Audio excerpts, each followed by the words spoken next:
Комитету солдатских матерей Якутии исполняется четверть века. 25 лет организация следит за соблюдением прав человека в вооруженных силах, а также оказывает юридическую и социальную помощь призывникам и их родителям.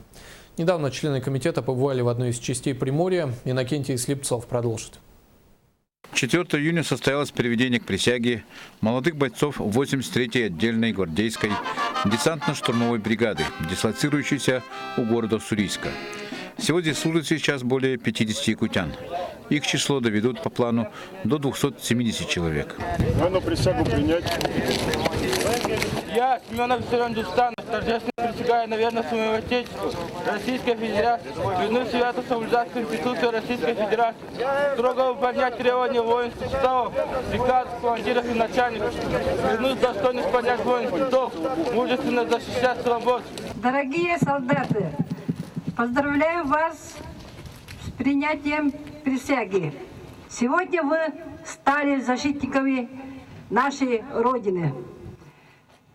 Вы будете служить всего 1 год. Но как пройдет этот год, во многом зависит